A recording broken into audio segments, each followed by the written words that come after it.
सब लेडीज जैमैन। तो इससे पहले एक वीडियो में मैंने कहा था कि प्रोग्रेसिव ओवरलोड के बारे में बहुत सी एक्सपीरियंस बताई। तो उसमें मैंने एक पॉइंट छुपाया रखा बोल रहा हूँ, उसमें मैंने एक शेयर किया था। तो उसके बारे में डेडिकेटेड वीडियो बना रहा हूँ। तो ये बहुत ज़्यादा इंपॉर्टेंट है और मैंने इस चीज़ पे क्या एक्सपीरियंस किया है, तो इसके छोटे छोटे बेनिफिट्स भी है। तो ये इसके लाइफ में इम्पैक्ट क्या होते हैं, तो आपके अगर एनवायरनमेंट ज़रा सा ही बेहतर रहा तो इस चीज़ के बारे में डिटेल में अपना एक्सपीरियंस बताऊँगा एंड ये क्यों ज़रूरी है वो भी बताऊँगा। तो भाई जब से मैंने इस घर पे शिफ्ट किया है मैंने, तो मेरा एनवायरनमेंट बहुत बदला था, लिटरली बहुत ज़्यादा बदला था। कैसे, मैं अभी अपनी फुल ऑफ स्टोरी बताता हूँ, तो सुनना। जब मैं देखो सरकारी स्कूल में पला बड़ा रहा, ऐसे बोल रहा हूँ जैसे वहाँ पे उसको खाला खा मतलब सोता था, बोल रहा हूँ मतलब सरकारी स्कूल में पढ़ा था। तो वहाँ के स्टूडेंट भाई देखो उतने ज़्यादा एजुकेटेड अच्छे तरीके से नहीं होते, मैं इतना बता दूँ कि उतने ज़्यादा खुले नहीं होते, उतने ज़्यादा प्रोडक्टिव चीज़ें नहीं करते उस टाइम पे। मैं कहूँगा जब मैं पढ़ता था, मतलब उस लेवल का कोई नहीं था कि इंगेजिंग करने के लिए आपको कोई बोल सके। आपका एनवायरनमेंट ऐसे कभी क्रिएट नहीं रहा मेरा टाइम पे कि कोई मुझे बोल सके कि चल ऐसा करना है वैसा करना है।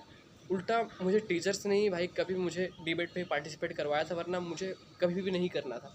और लिटरली मेरे एनवायरनमेंट के चलते ही मैंने डिबेट को भी छोड़ दिया, क्योंकि देखो मेरे आसपास के जितने भी दोस्त थे ना, वो कभी कुछ करना नहीं चाहते थे, कुछ भी नहीं करना चाहते थे। वो बस देख के एनपीसी लाइक बस मज़े लेना चाहते थे कि चलो कोई कर रहा है तो करने देना, मैं तो नहीं करने वाला। भाई वो सिग्मा मेल वाला था, अभी भी वो कैटेगरी भाई है भाई, बता दो ऐसे होते हैं।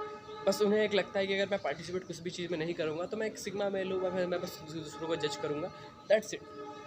लेकिन मैं कहूँगा कि आपको कम से कम पार्टिसिपेट तो करना चाहिए किसी चीज़ में, भले ही हार जाओ। लेकिन टीचर मुझे पुश करती थी कि मेरी मतलब जो सिस्टर थी, बड़ी थी सिस्टर, क्योंकि वो अच्छा परफॉर्म करती थी हर एक चीज़ में, ड्राइंग्स हो गया, उस एजुकेशन में जितना भी अच्छी चीज़ें होती है, भले वो वो मतलब क्या बोलते हैं, खेल कूद वगैरह में नहीं, जितनी अच्छी खासी एजुकेशनल चीज़ों में मेरी टीचर मतलब मेरी सिस्टर अच्छी करती थी बोल के, तो मेरा भी नाम रहता था कि चलो इसकी बहन अच्छी कर रही तो ये भी कम से कम कुछ ना कुछ करेगा। और उसके चलते मैं जब 5th स्टैंडर्ड में था तो मैंने डिबेट पार्टिसिपेट किया था। और ये वीडियो शायद से बहुत ज़्यादा रिलेटेड होगी चैट टैग से, कि मुझे भी लगा कि बहुत ज़्यादा अच्छा खासा चीज़। और उन्हें भी डिबेट ही अच्छा लगा था, उन्होंने भी डिबेट से ही शुरू किया था, मैंने भी डिबेट की बात कर रहा हूँ वो भी। तो मेरे हिसाब से डिबेट का मतलब वो नहीं कि कोई आगे मेरे ओपोनेंट है। मेरे लिए डिबेट का मतलब है कि मैंने एक टॉपिक चूज़ किया, उसके बारे में मैं अच्छे तरीके से बात करूँगा, बस दैट्स इट। तो टॉपिक था, मैंने इतना कह सकता हूँ कि मैंने एक डिबेट पार्टिसिपेट किया था और मैंने उसमें 3rd प्राइज़ जीता था। आप सोच रहे हो 3rd प्राइज़ कोई बड़ी चीज़ नहीं होती, लेकिन मैं इतना बता दूं कि मैं सरकारी स्कूल से था और मैं गया था इंग्लिश मीडियम में। सो इंग्लिश मीडियम में वहाँ पे जो हो रहा था, वहाँ पे जो कंपटीशन चल रहा था, वहाँ सब कोई सीनियर थे, लिटरली एवरीवन। मतलब वो एक सीनियर कंपटीशन था भाई, सीनियर डिबेट कंपटीशन था। लेकिन टीचर मुझे ट्रेन करके लेके चली गई थी और मैं 5th स्टैंडर्ड का था, तो मैं भी पूरा खुश था कि मैं डिबेट करूँगा, क्योंकि उस टाइम आपको नई चीज़ें अच्छी लगती हैं। तो मैं भी पूरा एब्सोल्यूट पूरा अच्छे तरीके से पढ़ा उढ़ा मैं गया, खुश तरीके से अच्छे तरीके से इंग्लिश मीडियम में बैठा रहा। फिर देखता हूँ कि वहाँ जो टॉपिक है वो मतलब सीनियर स्टूडेंट लोगों के लिए है। तो जब मैं गया तो टीचर ने बोला कि हम सब सीनियर लोगों के लिए, जब उन्हें पता चला तो उन्होंने ज़रा सा बातचीत किया और बोला कि चलो कम से कम इसे कर देते हैं, इसे बात मतलब देते करने के लिए, कम से कम ज्वाइनिंग के लिए, मतलब करने परफॉर्म करने के लिए देते हैं। और मेरा परफॉर्मेंस सबसे लास्ट में था। सोचो, क्योंकि देखो मैं जूनियर था ना उस अकेले स्कूल में, सब कोई सीनियर, तो मुझे परफॉर्मेंस करने का मिला लास्ट में। मैं परफॉर्मेंस किया, वहाँ पे जाके डिबेट किया, जो मुझे बोलना था मैंने किया अच्छे तरीके से, क्योंकि भाई मैं प्रिपेयर होके गया था। उस टाइम मैं खुश था पूरा अच्छे तरीके से। उस टाइम क्या बेइज्जती क्या लज्जा कुछ नहीं थी भाई, बचपन था। फिर जैसे कर लिया मैंने परफॉर्म, भाई मेरा 3rd प्राइज़ आया था। वहाँ सब सीनियर्स के बीच में मैं अकेला जूनियर था जो मैंने 3rd प्राइज़ जीता था, क्योंकि मैंने अच्छे तरीके से वहाँ पे परफॉर्म किया था। So moral of the story मैं इतना कहूँगा कि फिर हाँ, इसके आगे भी जाके तो और कहानी है। फिर उसके बाद मैंने कभी भी पार्टिसिपेट नहीं किया किसी भी चीज़ में, कोई भी चीज़ में मैंने पार्टिसिपेट नहीं किया।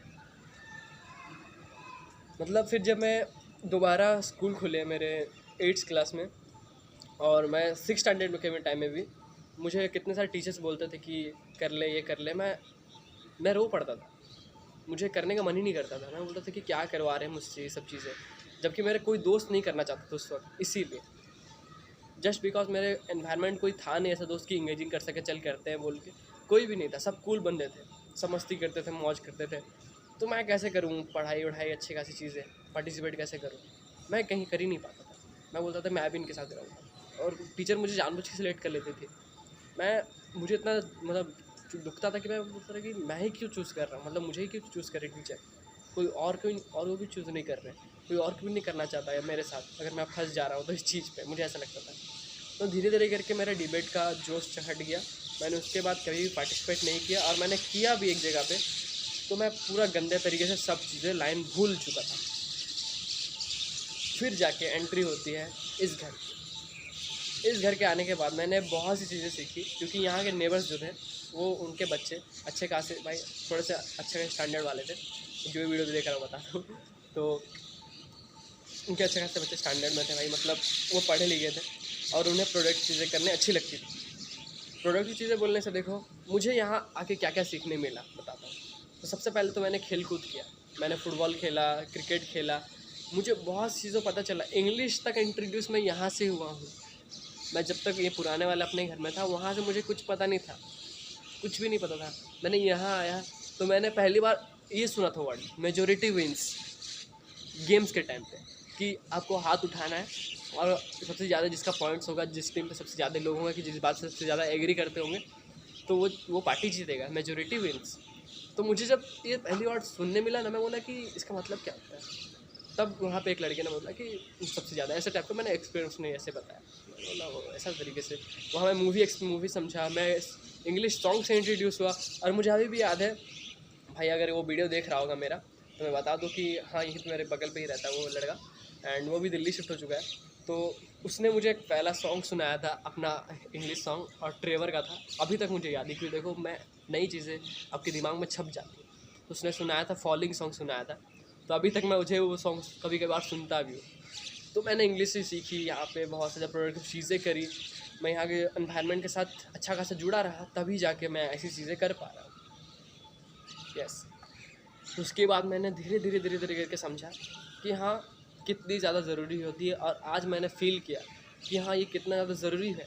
अगर मैं उस जगह पे ही रह जाता, उन फ्रेंड ग्रुप के पास ही रहता, कभी कभी उनसे हटता ही नहीं, तो मैं कभी भी वो सब चीज़ें नहीं कर पाता जो मैं अभी कर पा रहा हूँ। मैं कभी जिम नहीं कर पाता, मैं कभी अच्छी खासी चीज़ें इंग्लिश सीख नहीं पाता, इंग्लिश में बोलना नहीं सीखता, कभी इंग्लिश गाने नहीं सुनता, मुझे कभी उस चीज़ पे इंटरेस्ट ही नहीं आता। अगर मेरे आसपास के लोग कभी वैसा नहीं होते एंगेजिंग करने वाले, अगर मुझे अच्छा लगता भी तो मेरे पास अगर होता भी टैलेंट, तो दैट्स इट। सो आपको पूरा स्टोरी बता दिया मैंने। सो कितना ज़्यादा इम्पोर्टेंट होता है ये भी मैंने बताया, और कैसे क्या क्या चीज़ें मैंने सीखी वो सब के बारे में मैंने डिटेल में बात की। और कई चीज़ें होंगी शायद, मुझे बस इतना ही सिंपल तरीके से समझ आ रहा है कि देखो मेरा एनवायरनमेंट अच्छा रहा, तभी जाके मैं कुछ चीज़ें अच्छी खासी सीख पाया। मेरे संगत आसपास के लोग, उस टाइम पे लॉकडाउन था, तो लॉकडाउन के टाइम पे मैंने बहुत चीज़ें सीखी। और मैं थैंक गॉड कहना चाहूँगा कि भाई मैंने उस टाइम पे क्रिकेट खेली, फुटबॉल खेली, जितने भी प्रोडक्टिव चीज़ें थे, मतलब हेल्थ से रिलेटेड, बॉडी से रिलेटेड, मैंने उस टाइम किया, और उसी टाइम का बेनिफिट मुझे आज मिला है। यस। मैंने उस टाइम पे बहुत ज़्यादा खेल कूद किया, रोज़ खेलता था, रोज़ क्रिकेट खेलता था, रोज़ फुटबॉल खेल रहा था, रोज़ कुछ ना कुछ करते ही था। हम लोग यहाँ पे आसपास के जितने भी सारे दोस्त हैं, तो यहाँ अभी कोई नहीं करता, अभी सब कोई पढ़े लिखे है, मतलब सब कोई पढ़ने लिखने वाले बच्चे हो गए, तो भाई सबको अपना अपना गोल अलग हो चुका है, सबको अपने अपने पढ़ाई कर रहे हैं, कोई कुछ कर रहा है, कोई कुछ और कर रहा है। तो अभी तो सबको ही डिफरेंट हो चुके हैं, लेकिन वो गोल्डन टाइम था मेरे लिए खासकर, कि मैंने बहुत चीज़ें अडेप्ट की इस जगह से, और मैंने सीखा। मुझे तो सच में मैं थैंक गॉड भाई कहूँगा कि मैंने इंग्लिश सीखी इस जगह से, मैंने इस चीज़ से खेलना कूदना सीखा। और खेलने कूदने से मैं उससे बेनिफिट बोलूँगा तो मैंने मेरे हाइट इंक्रीज़ की थी उसी टाइम पे, लॉकडाउन के टाइम पे। जैसे लॉकडाउन से हटा मेरी हाइट इंक्रीज़ अच्छी खासी हो चुकी थी। अभी देखो अगर मैं कहूँगा कि हाइट उतनी ज़्यादा है नहीं मेरी, लाइक मतलब 5'7" 8" है मेरी एवरेज इंडियन हाइट है, मगर मैं उसको हाई होप अच्छे खासे इंक्रीज़ कर सकूँ। मैं अच्छे खासे फूड अगर मुझे मिले अच्छी तरह खा सकूँ, और एक्सरसाइज में तो कोई कमी नहीं है भाई, बस फूड में कमी है। अगर वो मिल जाए तो और भी अच्छे खासे हो जाए, दिक्कत नहीं है, हो जाएगा कभी ना कभी।